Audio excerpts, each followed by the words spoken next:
In this video, I'm going to show you how to build up a PPC ranking structure for a new product or an existing product with not a lot of traction.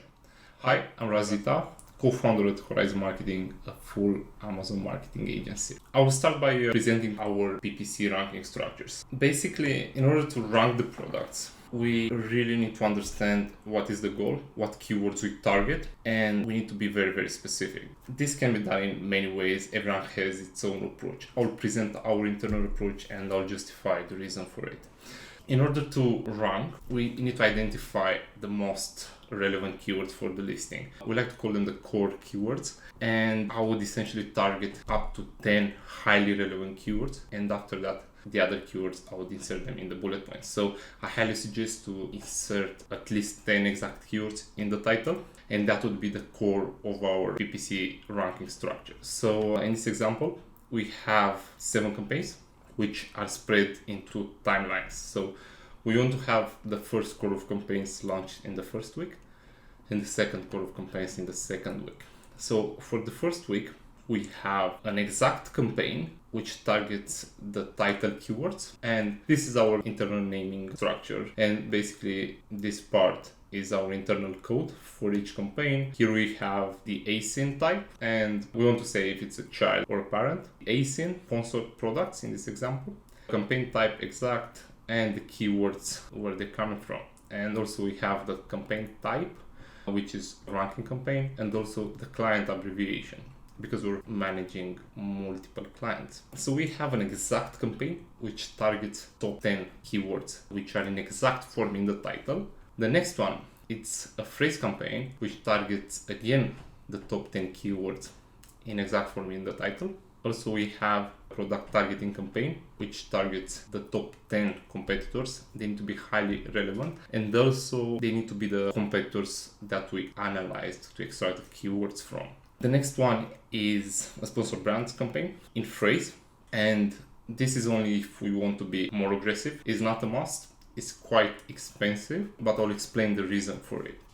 Also, we have sponsored display campaign, which targets the same ASINs, the top 10 competitors, and that's all for the first week. So we want to launch these campaigns in the first week just because we don't want broad traffic to our listings. Basically, we want to have a really good conversion rate.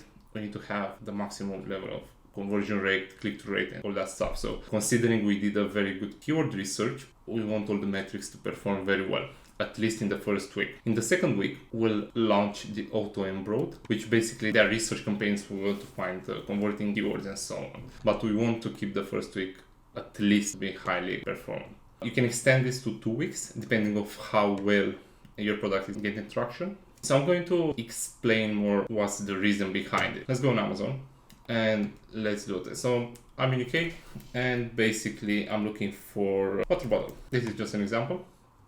And as we can see here, we have sponsored brands at the top and the first 4 sponsored products, which generally they are top of search. So if we have to understand the customer behavior, why do we do this type of campaigns? So basically for the exact ones, we have top of search 50%. The bids are calculated in terms of equals target and conversion rate. So what's the average conversion rate in the category, and also what's the equals target? So you define a formula to understand what would be the bid.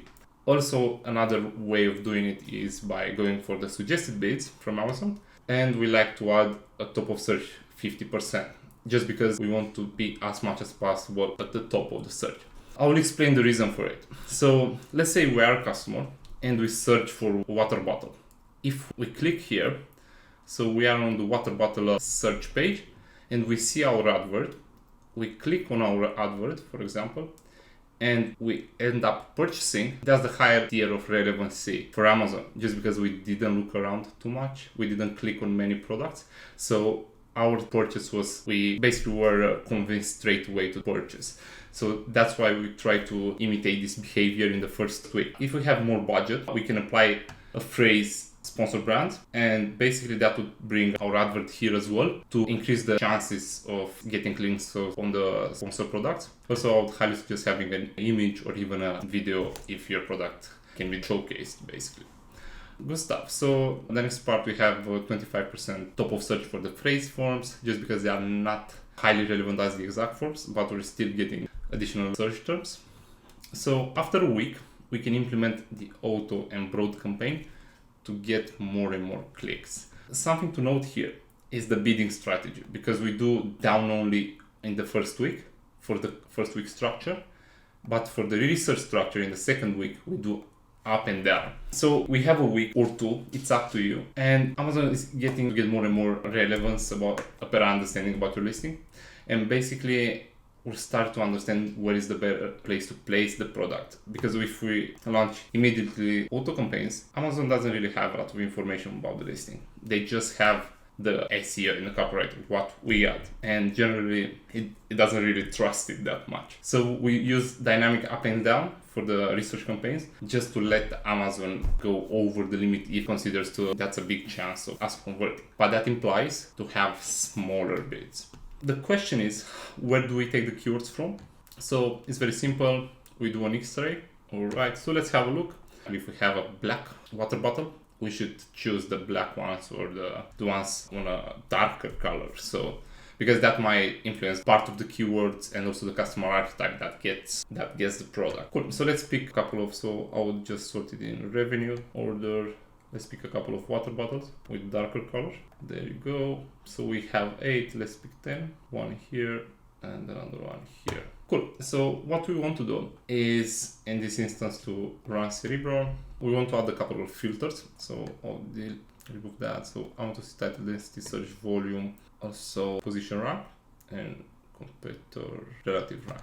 Okay, great. So let's add some filters. Let's look into at least 300 search volume. Something to bear in mind, helium 10 data is not very accurate. So if you were to compare with brand analytics data, many times the search volume is like 3 times less. So if we have, for example, 600 monthly search volume here, it's probably like 1200, 1800 per month. It's good to add 300, even 200, depending on how competitive is the niche.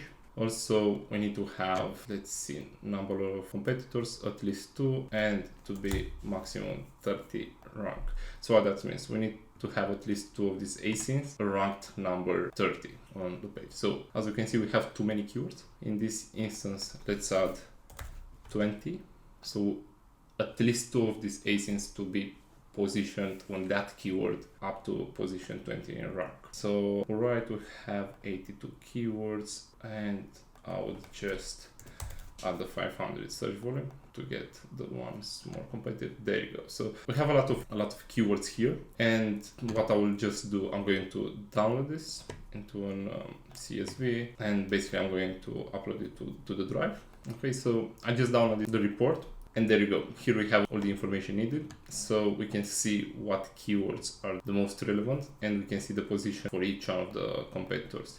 So the first thing we can do, we can take this ASINs, we can paste it anywhere. For example, ASINs. Internally, we have a PPC ranking tool, but I just built this very quickly just to showcase what we can do. So paste transposed, and also, okay, we can paste them here. Let's paste transposed again. Alright.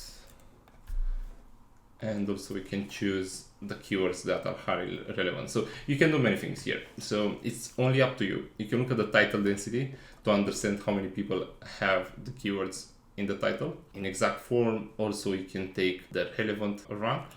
So for example, a very good way to look at it is by understanding how many people are ranked very well on those keywords. So you can apply formulas to take in consideration each one of the rank. But overall, I'll just demonstrate this very quickly. We can paste the keywords here. So these are 20, let's take only 10. So let's say we have these 10 keywords that are the core of that's what we want to rank for. That's great. So we're gonna target them into these campaigns, and also for these ones, we're gonna choose the other keywords that are highly relevant.